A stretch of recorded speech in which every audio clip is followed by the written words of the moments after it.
Happening now. We want to welcome our viewers from across the United States and around the world. This is the EdTech Situation Room. Good morning, good day, good evening. This is EdTech Situation Room, episode number 366. And I think it's our 10-year anniversary this week of everything EdTech Situation Room. I think it was we first did it the first week of January in 2016.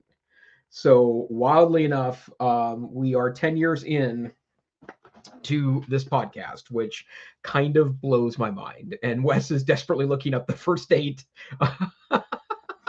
of our original broadcast. But yes, we are 10 years into the EdTech Situation Room.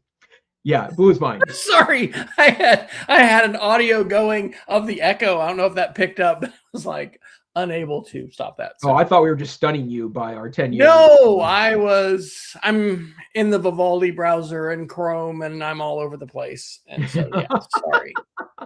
Yeah, that doesn't sound like us at all. So, well, my name's Jason Neiffer. I am the executive director of Montana Digital Academy and the co-convener of the Frontier Learning Lab. We have offices on the beautiful University of Montana campus in Western Montana, Missoula. Beautiful place to be this time of year. And joining me tonight, as always, good evening, Dr. Wesley Fryer. How are you tonight, kind sir? I am well, now that I'm not hearing an echo on a browser tab that I cannot find. So I am a middle school media literacy and STEM teacher here in Charlotte, North Carolina. I am continuing the Story Chasers Passion Project, which I am representing tonight with my shirt.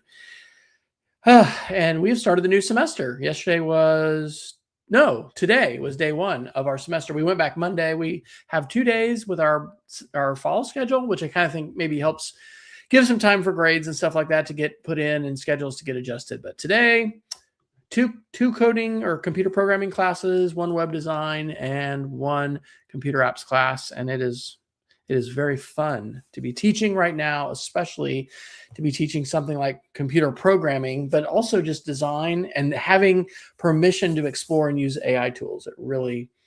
It's a challenging time, but it's exciting. Yeah, very much so. And it looks like you're at CES given or on the Apple campus. I guess you finally were given your own office there. So I'm glad they decided that you fanboy enough and then you get a sweet office at Apple Central. No, I have been to CES before, but not in some time.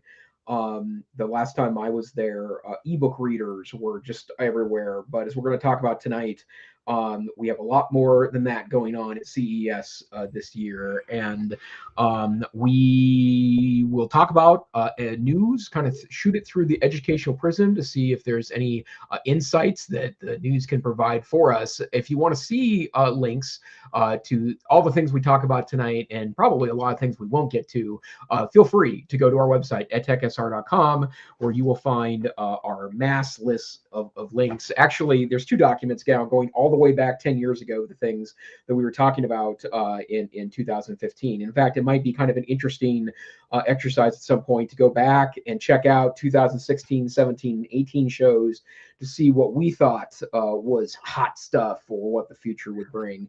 I think, Dr. Neiffer, we could do some Notebook LM analysis of said docs. That's a great idea. Yeah, that's pretty brilliant, actually. 10 years of EdTech Situation Room, the infographics. Of ranting. 10 years of ranting. For certain. But tonight we have taken a look across the techosphere. We have some AI news. I'm sure we'll get stuck in that at some point. Some social media news, some information regarding media literacy. We will check out some of the highlights from the Consumer Electronics Show in Las Vegas 2026, our miscellaneous category, and we will end our night tonight with our Geeks of the Week. Dr. Fryer, where would you like to start us off tonight, kind sir? I want to start with CES because you know what? We need to get our geek on, and I watched a video that was just exceptional about some of the cool stuff going on there. So I am not using Vivaldi to stream. Well, actually, I think I've given approval, but I am in Chrome, and I think I can share my screen. So under our CES tab, and again, welcome to our live viewers. We got, oh my gosh, 10 live viewers. Here's the link to our Google Doc in the YouTube chat if you want to check this out.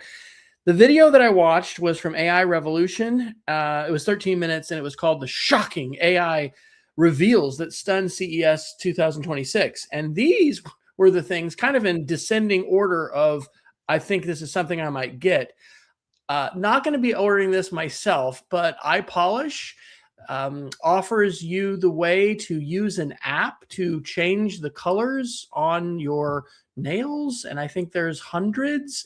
The first, quote, digital color changing nails. Okay, this was a surprise. I was like, wow.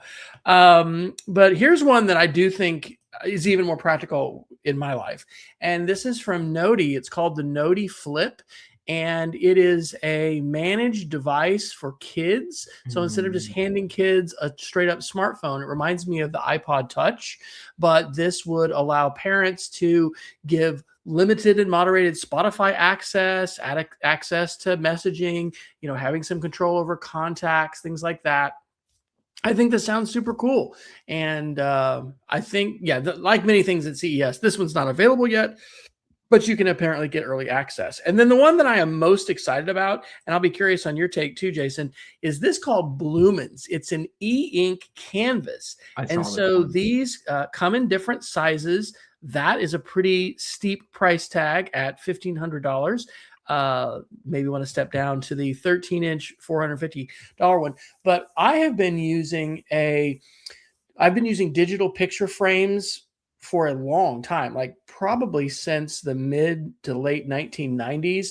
My grandmother, we used to have one at her house, and it would plug into her phone line, and I would upload, low res pictures to the cloud, and each night it would download them, but she could see these pictures on a digital picture frame.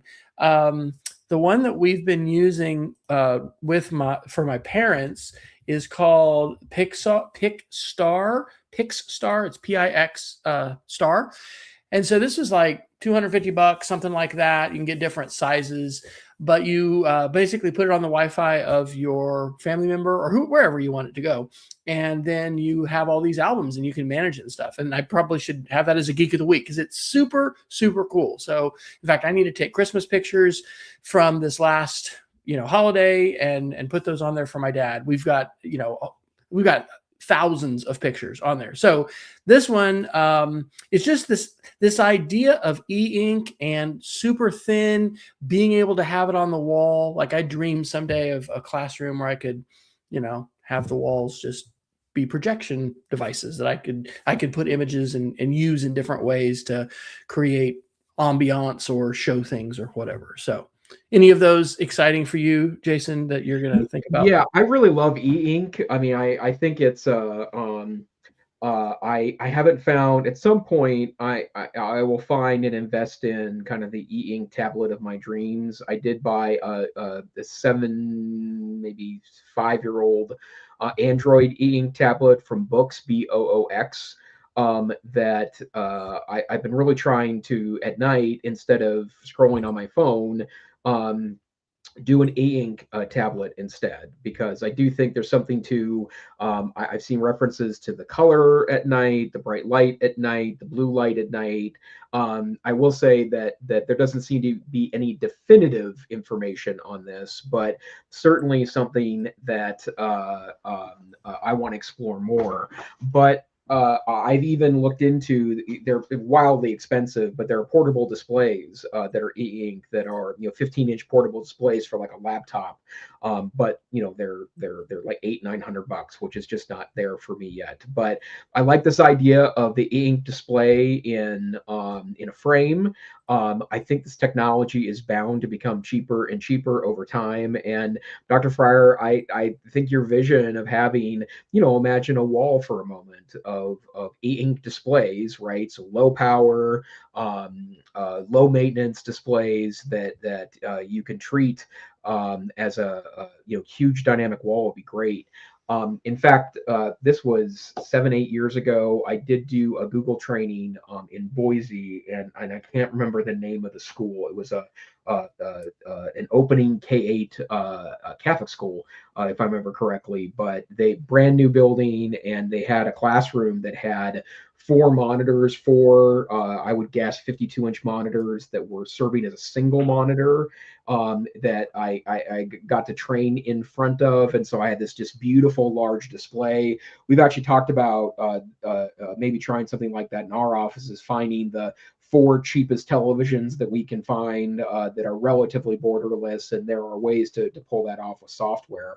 Yep. But yeah, I think that's a really great technology. And the other, and I don't know if it's the same one or not, but I saw references into one of the articles that I was reading earlier today on CES, that some of those displays were actually had an AI component to them, that you could, with your voice, say what you wanted on the display, and it would generate an image and display it. And so, really interesting, what is happening in this particular space. One of the things that dominates all the CES headlines is that AI is omnipresent there this year, and it was omnipresent a year ago. And there are some trends that I do want to talk about for in a couple of moments here in CES in general. But the AI conversation is certainly becoming more nuanced. Yeah. It was, gosh, how many years ago when I was able to come down to Montana for the Blackfoot Tech Conference there at the University of Montana. And that was, there was the Blackfoot. And then I think I came up in the winter for an administrator thing. And that was like, there were 4 screens. And so that was where, and I don't know if people are still doing this as much, but, having a live back channel where folks could be sharing links and responding, and then just having other screens, it's really cool. So I also connected to this idea of the screen. I guess I could do that as a geek of the week. Actually, I was working on my smart home, my stuff from that. You mentioned the home assistant, the DIY Raspberry Pi home assistant. Months and months ago, and in August, I implemented some of that with Zigbee and this Raspberry Pi. Anyway, our internet went down for almost 2 weeks over the holiday when we were gone, and I had resilient internet because I had stuff running from the Raspberry Pi. One of my next steps I want to take is to get an e-ink screen and be able to show things like outside temperature, ambient temperature, and some other things. And that's, of course, it's getting your geek on doing that sort of stuff, but it's very cool to be able to have a smart home. But I think it's also really awesome to be able to find ways. I lost Jason. Find ways to have a smart home that is not just dependent upon big tech companies. And so, actually, while we're waiting for Jason, I'll show this. I don't know if his internet went down. I created a website, smarthome.wesfryer.com, and this is where I started to share some tips. I wonder, well, my internet didn't go down because that's working. So we'll hope that Jason's internet did not go down. Otherwise, this may be a short show, or I may try to talk here for a little while until he reconnects. I bet he's going to reconnect. There he is, ladies and gentlemen. He's reconnecting, and if I can find my mouse, he's back. Hello. I'm back.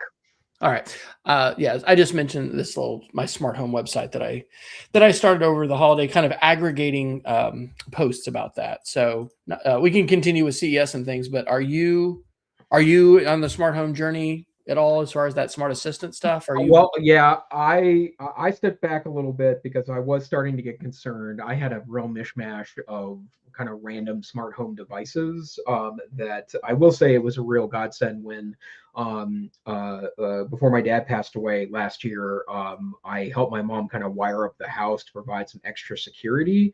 And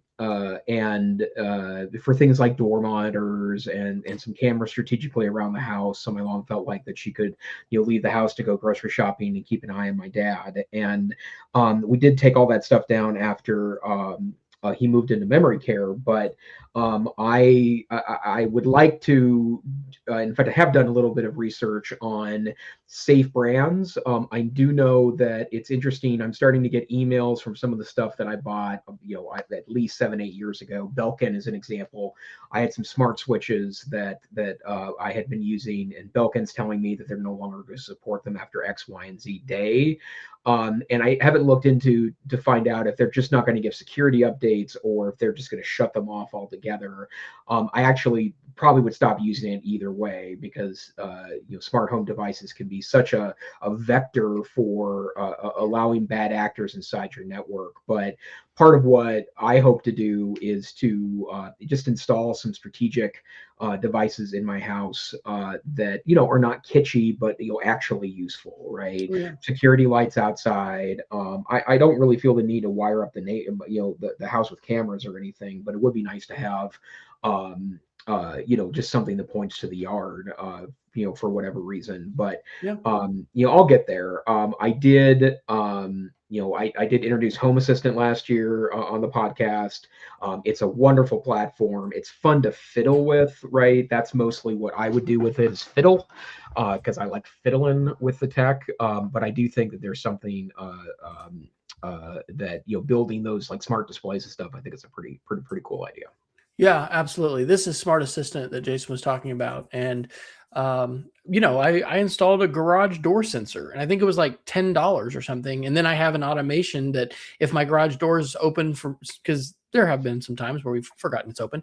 If it's been open for more than 10 minutes, it sends an audible message over our smart speakers throughout the house. So there's all kinds of geeky and fun things that you can do with that. And CES is definitely a place where consumer tech, home tech, but industrial tech too comes through. So anything else under the CES banner you'd like to Yeah, just a couple of things. One of the things that I don't like about CES is the fact that the coverage is just overwhelming. And so to get anything out of it, I feel like that you either need to wait a week after it's done and get the summary articles, or my strategy for our podcast tonight was actually to have Google Gemini do a deep research report on what was going on. So I actually linked that in our show notes tonight about what it created for me. So the thing that the couple of things that I wanted to point out. The first one, how did I not make that public? Share anyone with the link. It happens to the best of us. View. Okay, so you should be able to get to that now. So wow. To be clear, to do this deep research, did you just throw a lot of articles into it, or did you just say do deep research? I went to Gemini. I turned on the deep research function, and I said that I would like coverage, or I would like you to research coverage on CES 2026 through January 7th. And so I wanted it to catch things from today, for example. And then I believe that I asked it to do several lists, 10 trends that it spotted at CES. No then way. 10 interesting products. And then part 3 was 10 silly or ridiculous products from CES. And then I asked for 10 products that had a potential education piece here. And so it did a really great job of doing exactly that for me. And so and I also want to go read some more about this because I don't exactly believe like, for example, the first trend it noticed was the materialization of intelligence from LLMs to large action models or LAMs. The most profound shift at CES 26 is the transition from large language models to large action models and vision language action models, which are basically around things like robotics and action and understanding the physical environment. I know those are big things, but the shift away from, I don't think, is really the reality of the situation, right? Yeah. It's just that they're starting to become additional technologies that all stem from the work that's been happening in artificial intelligence for really the past 50 years, right? That is starting to find new audiences, and with the shocking amount of money that's being poured into this, there certainly will be new manifestations of this technology. Then it talks about things like agentic computing, which is to me is old news. Some pieces around ambient AI, which is a real thing, I think, that we're starting to notice, which is that there's going to be AI built more into the environments around us and the tool sets around us. I don't know if this is a welcome shift or not. They specifically mention Amazon and how it's building AI into things like their cameras and their smart speakers, and whether that's a good thing or a good idea or not. There was also some things about batteries and energy, including things like energy harvesting and ambience powered electronics, which are interesting. There's a lot of interesting power things going on. And then I like the video you're showing. Hopefully, we don't get a YouTube strike from this. I know, actually, maybe I shouldn't do that. Who did that? Oh, good. AI Revolution. This is the AI Revolution, and this is the link I put in previously. So yeah, we just did a copyright test, folks. Yep. And they were showing off things like there were bartender robots that would pour drinks. There's been a lot of joking about how I don't really give a snot about AI until it can do laundry for me. Well, now there's laundry folding bots that are able to do that pretty efficiently. And by the way, if there's ever if in the near future, if there is a relatively decently priced AI laundry bot, I'm all in on that for sure. But that sort of thing is there too.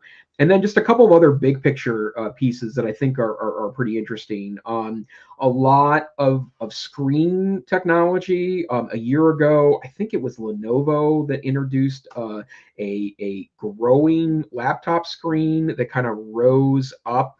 I know that Linus Tech Tips was on Jimmy Fallon showing that off last year, which I thought was an interesting piece. I will admit that folding phones and folding displays terrify me. They just seem like they're too fragile.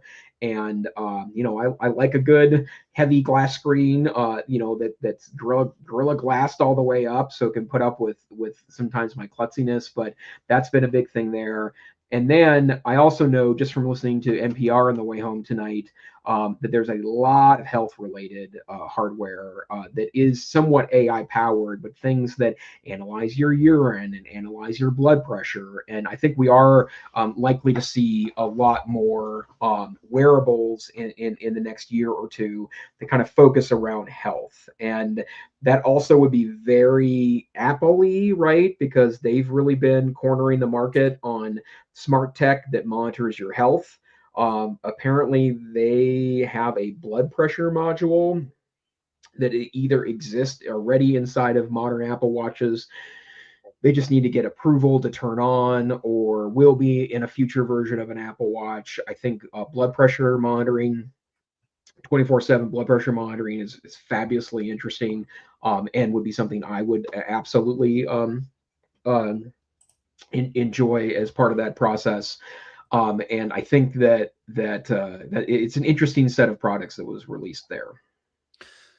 So we can do more CES if we want. I want to segue up to one of the articles I put under AI, and this is about the hardware which is being developed by OpenAI called Gumdrop. Have you seen this? I have not seen Gumdrop. Okay, and it's not out yet. But this was and hopefully it'll be interesting to see what, hopefully all the copyright stuff is good, amplifying their videos here. So Johnny Ive from Apple, his company was bought for like almost $4 billion, I think, by OpenAI in a cash deal. And Gumdrop is this thing that looks like a pen, but it is designed to gather information and to be OpenAI's direct interface with us. So rather than having to go through an Android phone or go through an iPhone or a smart speaker or whatever, OpenAI, as long with all the other AI companies in the world, want to collect a lot of data. And I'll stop that again in the interest of hopefully not getting a copyright strike. So the idea would be that you would use this pen all the time. You'd wear it. There's no screen that goes with it. You use audio to speak to it to get information, but it converts any writing that you do, e-ink writing that you do on a tablet, actual writing, I think, that you do in paper. I think that basically it would be recording and sending everything to the cloud to collect that data. And anyway, this is rumored, the Johnny Ive hardware play that OpenAI is looking for. And the video is making the case that having, like, being the interface, sort of like Google, right? Think about Google being our interface to the web and how lucrative that's been for them and how powerful that is. For Apple with the iPhone, being able to have the device and have such control over the device and the ecosystem is a really big deal. So anyway, that was an interesting article, and it was one of these, YouTube algorithm bonuses. So after I watched the CES, video from AI Revolution, I had to check out their channel and see something else that was on there. So, and I've said this before, but I really, really benefit from and appreciate the YouTube algorithm. I try hard to continue to curate and train my feed with the videos I like and the ones I add to playlists and I comment on. And when there have been some other topics, let's just say, that can be further afield with some of my media literacy studies, I do that on another channel because I don't want to corrupt, that YouTube channel. So anyway, I thought that was kind of and just what I'm reading here, the most interesting thing about this, actually, it's twofold. The first one is that it looks like that the reported pricing is the hardware itself isn't how they're going to profit. It's selling software services, and subscription. I shouldn't be surprised about at all. But also that part of what it would intend to do is, if it does allow you to utilize writing on paper, like it would track your writing on paper, that would be extremely interesting to me. I don't like writing on tablets. It's never been a thing for me. I like writing on paper. And in fact, I almost always carry, a notebook with me. In fact, I finally found, after many, many, many, many, many, many, many years and tries, there's a Japanese notebook that called it's this Kyokyu sketch note notebook that you could actually buy them decently cheap in the States, but I could never find a cover for it. So I finally found a leather artisan in Minnesota that made me a custom cover. Oh, wow. I thought you were going to say you picked one up in Japan over the holiday. No. In fact, I bought one in Japan last year or 2 years ago, and it wasn't what I was looking for. I needed something a little hardier, and I'm kind of a sucker for leather accessories. But so I now have my wonderful cover, but I don't take these notes because I necessarily go back and refer to them. I take notes because it helps me remember. And, right. And also I'm a fiddler, right? And it's people tend to take better to fiddling, with a pen and a notebook than they do when you're fiddling on your tablet, right? But the ability to see what I'm writing and keep the record of that so I could refer to it later. Let's say with ChatGPT, that would be an extraordinary step forward to me. And it relies on trust. And so that's something else that video brings out, is that whatever their earlier product was, human something, I didn't really track with that a whole lot. If people don't trust the company, let me also just say here, I think this is why everyone should read, I know we won't, but Karen Howe's Empire of AI, because wow, is there some important stuff to know about Sam Altman and OpenAI? And I'm not saying everything she says is the gospel. We need to put everything through a lens. And there's been controversy over statistics about water usage and some different things. But the overall arc of the company and we need to regulate companies. None of these companies are saints, and none of these companies, this is Wes Fryer's opinion, should be entirely trusted to just do the right thing without any regulation. We need oversight and we need some regulation. What was that pin that was in the EdTech world at some point? And I think it did something like converting it maybe to text. Do you remember what I'm talking about? It would have been in the mid 2000s, maybe late 2000s or something. But there was a pen, and anyway, I didn't really get into it at that time. But I mean, come on, we balked and talked about Microsoft, having this technology they were going to propose for Windows, which would just record everything you did at every moment so they could gather the data. And we're like, well, there's, Big Brother surveillance. I don't know that we need to be trusting a tech company to record everything in our lives. So it was saying in order to build trust that there would need to be some physical turnoffs for the microphone to make sure, okay, I'm not being recorded now, and having some physical privacy controls for the pen would be important. But I think that is really fascinating. And one of the projections actually from a keynote, I don't remember what company it was, but I mean, she was talking about what 1 billion AI users a day now. It would have been 1 billion, would it? 1 million going to 5. Just a really huge, growth curve in terms of the utilization of these AI tools. So as if there wasn't enough going on in the news feed, but CES is always this way. Yeah, totally. The robotics though did seem to be pretty exceptional, right? That we were seeing This wasn't an Elon Musk, sort of laughable trying to make a humanoid robot. Like there's legit humanoid type robots doing a lot of stuff that appears to be useful. Yeah, and I would also say too that one of the reasons why I think we just have to avoid broad pronouncements in ages like this is because time oftentimes shifts perspectives quite a bit. And one of the things that I am absolutely convinced of is that a year and a half, 2 years ago, there was a lot of notion that white collar jobs will be the ones that would be most impacted by AI, and I just don't think that there's any evidence that that's true. There will be lots of jobs that could be impacted by this, which is one of the reasons why politicians like Senator Bernie Sanders, the independent from Vermont, is sending out rally cries about this. So we need to be very thoughtful about this, and it's probably the most impactful technology we've seen, maybe ever. But the history will only tell. And we tend to overestimate the impacts of big technologies in the short term and vastly underestimate the impacts in the long term. And I think a lot of the panic you see right now in the media, AI is going down in public perception, according to a number of public opinion polls. That's for, I think, in part because I think that the coverage on this has been kind of terrible. A lot of generic stuff and not a lot of specifics. But I think those are all pieces that we need to be really thoughtful about. Absolutely.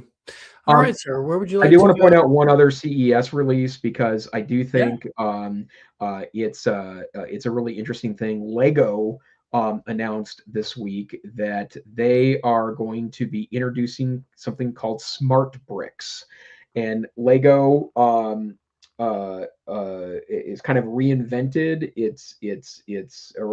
seeks to reinvent its core product. These smart bricks look like standard Lego bricks, but they include chips inside of them and copper induction coils and accelerometers. And they are working on what they call screen-free coding, which you can use the physical Legos to learn logic and cause and effect and without staring at a tablet. And like vibe coding directly to Lego. I believe that's exactly what it is, right? Wow. And they communicate with one another via a mesh network that it creates, which also sounds freaking cool. And also the idea here is that it teaches robotic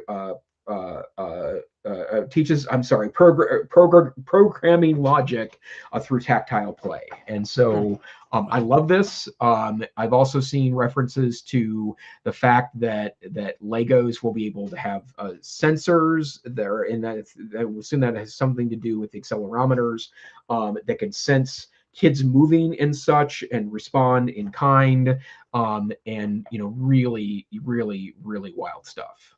Can you go ahead and talk about the Pebble article? That was the last one in that category. Yeah. I would love to. So we've talked about the Pebble Watch in the past on this podcast because for a little while, for about a year and a half, before I finally bit the bullet and bought an Apple Watch And by the way, I still very much use an Apple Watch, but I've also gotten a little more into like just watches lately. Vintage fossil watches, big clunky watches from the 90s, which I kind of like using. But Pebble was an e-ink screen watch that was released over 10 years ago, and was amazing until they were bought out. I think it was by Google that ultimately bought out the Pebble company. And last year, and then there was a huge kind of resurgence of the used watches because a group of people open sourced a framework called it was called the Rebel Alliance, but spelt like Pebble. And the Rebel Alliance released, like an app store and a firmware that you could download so you could continue to use the watch. They're making Pebble watches again, and they've open sourced the entire Pebble library. And so now, and there's a little bit of controversy behind this because the Rebel Alliance is fighting with another group, but they're now making Pebble watches again. So they made a Pebble 2, which is a square watch, and then they've also announced the release of a Pebble Round 2, which is the round watch. And part of what people are talking about in the Engadget article that you refer to there is talking about that smartwatches shouldn't be little phones on our wrist, that they really should be notification, maybe some sensors on it, maybe an app or two on it, but they just don't need to be full phones on your wrist. And so Pebble watches have several day battery lives to them. They are minimalistic. They have kind of a kitschy look to them. And I have not ordered one yet. I probably will. But I loved my Pebble watch, and the only reason why I stopped wearing it was that the kind of hacky interface that they created post the shutdown of the Pebble servers was really wonky on the iPhone, and so that's the only thing that prevented that for me. So I do have them sitting in a project box somewhere in my vast technology archive, so I will dig those back out and probably start wearing one of those again. And I did look at the Pebble 2 that they released last year. It looked a little junky and like almost like it was 3D printed, but the round looks great. And so I'm really excited that people are back in the Pebble business again. And then how about the Pebble ring? Are you gonna pick that Well, up? the same people that have refurbished and brought the Pebble back are also now making a smart ring. And what's interesting about this is that it's basically like the AI pins that we Sam talked Altman? about in the past that record things and allow you to take notes and such. But it is a device that you wear as a ring. You press a single button, although I think there's also a verbal cue, if I remember correctly, and then it will start recording. So you can record your voice, you can have conversations, or I'm sorry, you can talk to it to record your voice or record a voice memo. And it also would be able to record conversations, and they're going to retail those for $75. Wow. Well, in the spirit of DIY, nothing will say you're getting your geek on like having a Rebel firmware original Pebble watch on your wrist. I am What can I part of the say? I am part of the Pebble Alliance and not a trader. Wow. All right. Okay. What else do we want to talk about? I kind of think I want to talk a little bit about this White House January 6th. Is that okay? Or would you rather skip that one? We could skip that one if we wanted to. Media literacy. Going to media literacy, I do want to get to my information on Nano Banana. Okay. All right. Well, this is the Washington Post from yesterday on January 6th. And this is actually not a paywalled article. Most of the Washington Post articles, oh, it is, maybe. No, maybe not. It's just saying subscribe. This announced that the White House published a website to try to rewrite the history of January 6th. And in addition to this link, I also went ahead and put up the Twitter X post where the White House announced this. It's just whitehouse.gov/J6. That's the website. And so you can check it out. I honestly had not been to the White House's website since it has been redone. And I don't know. It could be interesting. I don't know if I don't know that I'm gonna have my web design, kids analyze this, but who knows? Looking at the website overall, it's very interesting to compare, all kinds of different government, websites. We're kind of sticking to restaurants to be a little less controversial. But this is controversial because everybody who was involved in January 6th insurrection that was prosecuted was pardoned by our chief executive. So, not surprising to friends of the show, I used a SIFT super prompt with Gemini to go ahead and do a deep fact check. And so, as we've talked about, Mike Caulfield's developed this very sophisticated, over 300 line prompt or super prompt that you can put into a model, and then it will fact check what you want. And so I went ahead and put the PDF as well as the link to the website, and I say, hey, please fact check this. And so it analyzed this, took a look at the sources, gave me a video that it felt was a more balanced context of the claims here, went into the image and artifact analysis, the overall arching claims. I like how it does this. It has a moderate way of stating the claim and then a strong version. The facts that it verifies, and this was with a 5 confidence level for 4 of them and then a 4, but then errors and corrections and things that it said were outright, false, and then it summarized them. So if you're interested, we did this for the Media Education Lab. We did, I think this was in November. We did a session called Fact Checking with AI Super Prompts. And so we went into this in a lot more detail. But that is really a powerful thing to have in your toolbox for fact checking, is being able to pull out a prompt like that and then put in a claim. And I actually started vibe coding today a website I think I'm going to call Sift This.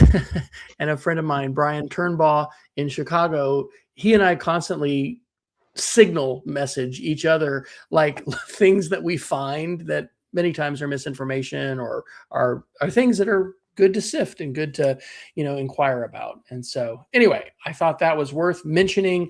Media literacy is the bandwagon we all need to be on. There's a lot of polarization around media literacy, and I think that's unfortunate because, in my view, it is about critical thinking and being able to interrogate a source and being able to try and discern what is factual, what is contentious, what is clearly erroneous. Those are important skills for us to have. Agreed. All right. What would you like us to, unless you want to comment on that, do you want to jump into your nano bananas? What I would say is that, and Wes Fryer's been beating on the media literacy drum as long as I've known the guy, right? And despite his heroic efforts, we've not done the job we need to here, right? And we have evidence about this.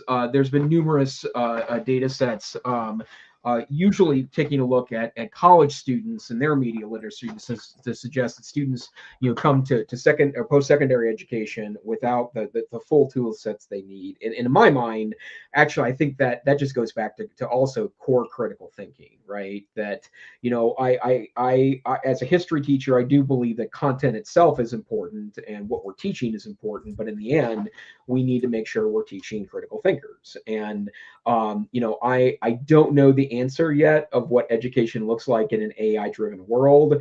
It's probably not having kids write in blue books in class with devices, pushed out, via a metal detector at the door. But I do think that there has to be some kind of reckoning here about what the broad learning models look like. But one thing I want to point out is something that I run into in the last couple of weeks.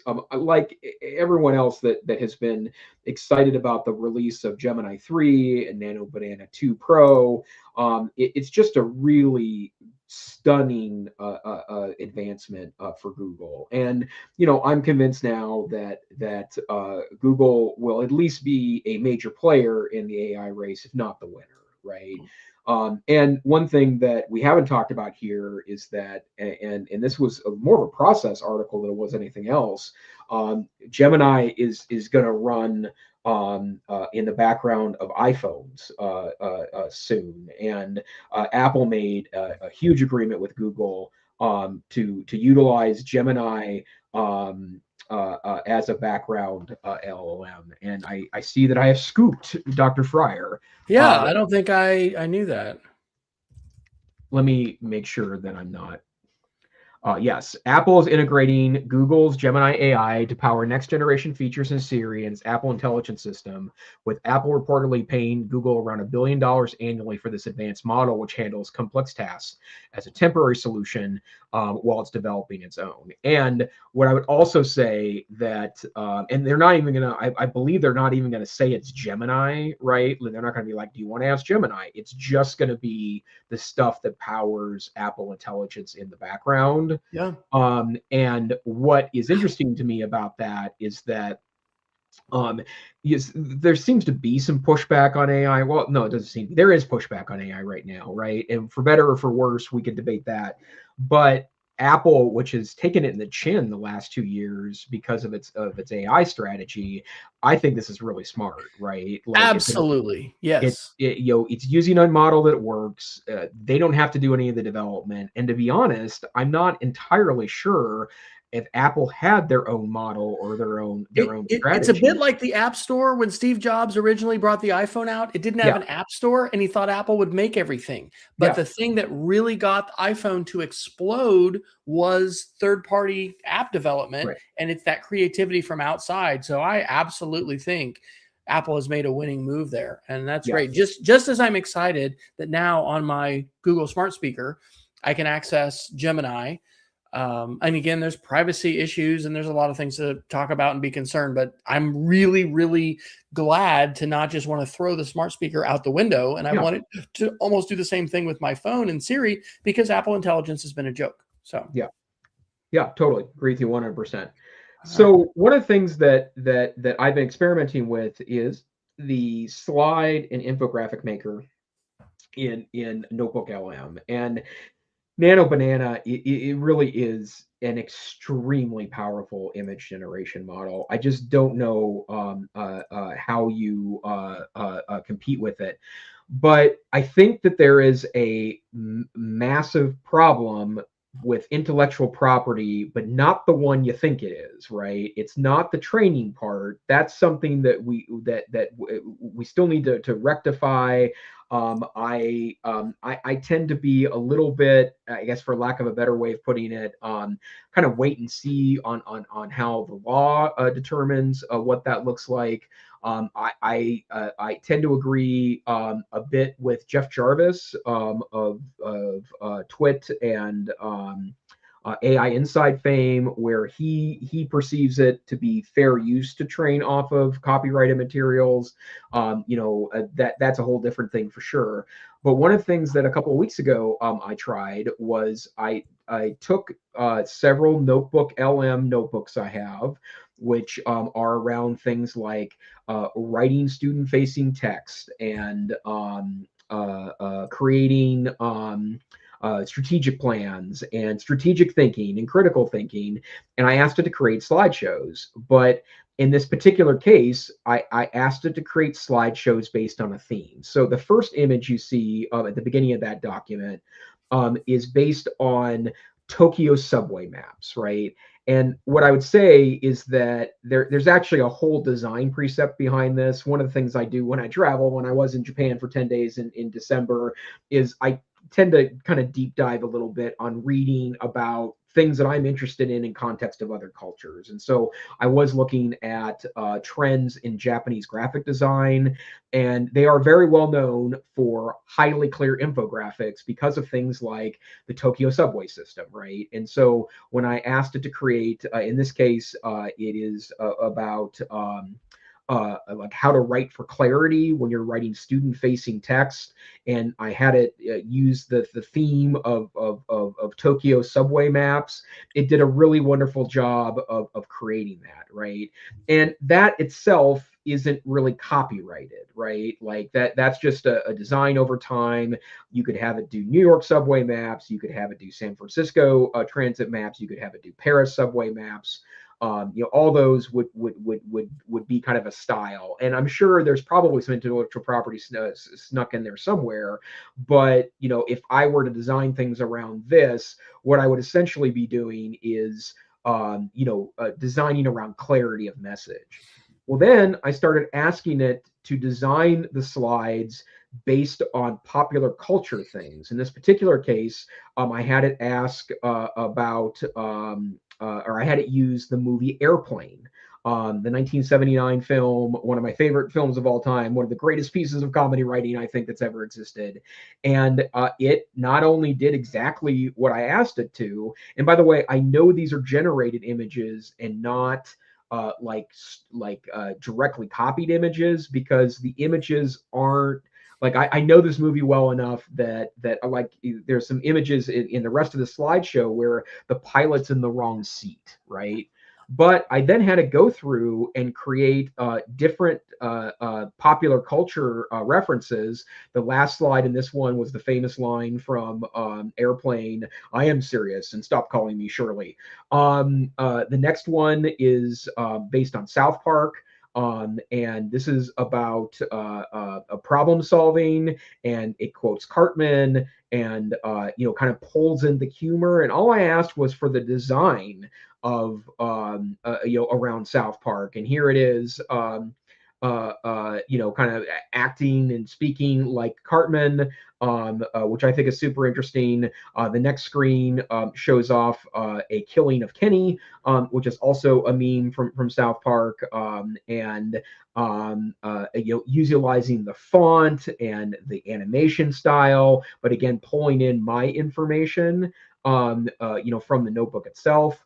The next slide shows off Beavis and Butthead, and I just started finding more and more kind of esoteric and, frankly, more striking pieces to see if it would create it. I'll tell you the most striking one, Wes, offline, but it very much pulled in Beavis and Butthead kind of style. That coach who passed on the 1 yard line was a dumbass, according to Beavis, or I'm sorry, that's Butthead speaking. But you get the idea here. The next one, again, a similar image, but this one is Garfield. And these look like the actual artist has drawn them. This does not look like... these are in no way homages. These are direct copies of the style. And again, are you using Notebook LM to make these infographics, or just Gemini? Notebook LM, and you could also do it in Gemini too, right? Like if you wanted to create something based on a otherwise trademark or copyrighted intellectual property, it will do it for you. ChatGPT pushes back. You can usually talk ChatGPT out of its rules if you're really creative about it, but you don't even have to do that here. Then one of the reasons why I wanted to mention this it actually is multifold. I do think I would be exceptionally careful if I were a teacher trying to use Notebook LM to create graphics for classroom materials, for signage inside my classroom. I know that I can't remember the specifics of this, but I know there was a situation a couple of years ago where some elementary school painted a mural that involved some Disney intellectual property, and Disney sued to have it taken down. In the same way that it's highly unlikely that if you violate copyright in your classroom that it's going to lead to direct punishment, but we are in a heightened sense of intellectual property, and I just would be very cautious before borrowing clearly copyrighted imagery and designs. But what I'd say is it's fairly easy to just change the prompt. And when I told that story last time about wanting to use maybe Scooby-Doo, and then I was like, nah, I think I'll change that, and just telling it to tweak it a little bit, changed it, and it still had a vibe of it had a vibe, but it was a different one. But yeah, How do you explain this? Because I think this was a major guardrail change that the Gemini developers made, right? I mean, they've decided to not push back against this kind of use of copyright and trademarked stuff. So how do Well, you explain it? I Because are they trying to honestly, change the norm? Why? We haven't seen a press release about that, I don't yeah, think. and I also haven't seen a lot of people posting on this, right? And Yeah. so, like I think it is it's a problem that I think is even more direct than the training problem, right? Like and there, to be clear, I I have lots of thoughts about whether or not it's fair use or not to train off of materials when you're creating a model, right? And clearly they would have had to do that here to be able to pull this off, right? So clearly they trained off of someone else's or lots of people's intellectual property, but to create like picture like images for movies, and I tried from a half dozen movies, including The Godfather, by the way, and it did just fine, right, at creating those images. And again, funny and amusing, but I don't know why there isn't a lot of lawsuits, and maybe they're in process, or there's just so many lawsuits against AI companies that it's just getting lost in the dust. But in the same way that authors sued OpenAI because, including the New York Times sued OpenAI because OpenAI was able to recreate whole passages of copyrighted works through some aggressive prompting, to be sure, but we're able to reproduce those works in using some prompting. Like, it didn't take much for me to just steal Garfield here from this. And again, I'm not using it. I don't plan to. I just was blown away about how it adopted that. And it's not even just the imagery and the animation style. Like that's all very interesting to me, but it stole like the approach, right? Like the way Beavis and Butthead approach problems, the way Garfield presents as a cartoon character. I did it with Teenage Mutant Ninja Turtles, and it was able to create that very, very convincingly with the whole cartoon vibe to it and all. So I think Gemini has, or Nano Banana has, an intellectual property problem on both sides of the issue, right? It's not only training, which itself is a discussion that is ongoing, but it's also able to recreate these materials without much ado. Absolutely. Well, it'd be an interesting thing to ask Gemini about, and it's these are important conversations for us to be having. Norms change, and it's entirely possible that some of these norms may change, but it is. I changed my we call it a "Who Are We" lesson that my students do, and basically it's an identity slide. So it's a 3x3, and I've challenged the students to put pictures that tell things about their identity and the things that they like or the places they've been. But I invited them to do a second slide with AI, and we don't have the AI image tool turned on for our domain at school. I have been using that over the break on my personal account, but we do have access to Canva and Canva AI, which is Yeah. quite inferior to Nano Banana, but it's relatively fast and it's still amazing. And being able to take a detailed prompt and then see a version of that appear on your screen, it's freaking incredible.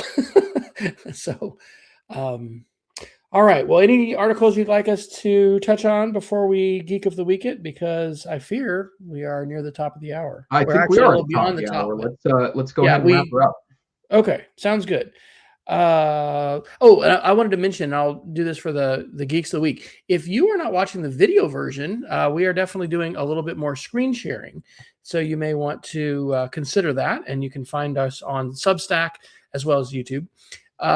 This is a media literacy roundup. I have been publishing this Substack for a while and kind of brought along a few thousand subscribers that I'd had to a newsletter for a long time. So periodically, and I'll try to do these a little bit more, I publish what I've called just a media literacy roundup, which is just stuff that I found lately that I've posted or I've shared. And so this was about the Media Ed Club. This is my switch from from ChatGPT Plus to Gemini Pro. deep fake videos, and a story how I was recently tricked with this 3i Atlas video. The privacy browser Vivaldi, which I've been using and I've been real happy with on both my smartphone and my laptop, and then this smart home tips. So those are on that media literacy roundup. I already mentioned the smart home tips and that Pixar picture frame, but I'm going to mention this one too. Have you ever used Start Page, Jason? Start Page, no. Yeah. So Vivaldi, which is this European privacy first browser, I think it's at Denmark and Norway, maybe, or Sweden. Anyway, it's a Scandinavian based privacy browser. This Start Page is the one that they recommend, and it is based on Google. So you are using Google, but it has stripped out all the tracking stuff, and it doesn't have an AI overview, which is pretty interesting. So I do think we need to be talking to students about AI overviews. That's a reality now for Google searches, and I think probably for most searches. But anyway, Start Page, I've been playing with it and I've been happy with it. And the fact that it uses Google, it's just a more privacy enhanced version, is pretty interesting to me. How about you, sir, for your Geek of the Week? Well, I just want to share a tool that this is a rabbit hole to beat all rabbit holes, and it is a fun. If you are a kind of a fun, if you are a fun nerd, is what I was going to say, which is not at all what I was really trying to say. If you are nerdy for fun, I've been playing with N8N, which is an automation system that involves a lot of AI tools. N8N itself is pretty expensive to run a month, like $20-30 a month, but it's open source. So I'm running an instance on a server remotely for like $8 a month. But what I've been trying to do is to start to create some, I really want to focus on 2026 to move away from the fantastic in AI and really build productive systems, so that I'm using it to save time and not just to suck up my time.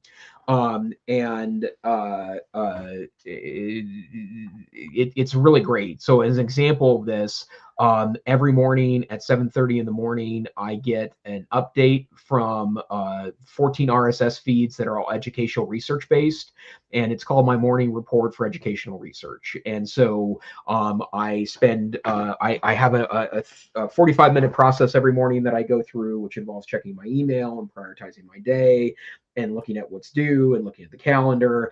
And so I'm going to start doing a different one of these every day of the week in the morning, so that one day it will be AI news, and one day it will be education research, and one day it will be Montana education news, so that I'm not having to go out to get that information. It's coming to me in my inbox. And so basically what I created was an RSS reader that allows me to, or it just sends the information to me without me going to a website. But you can go on to Etsy and spend like $6 and get 9,000 JSON scripts for N8N that do pretty fun things. But it is a tool builder. It's not. I don't think it's really scalable to a school. But if you yourself are a bit nerdy and you want to start exploring what agentic AI looks like, N8N's a great platform for that. So again, this is like a vibe coding platform. You're able to basically vibe code integrations with all kinds of data sources and make those data sources do things you want them to. Yep. Wow. Very cool.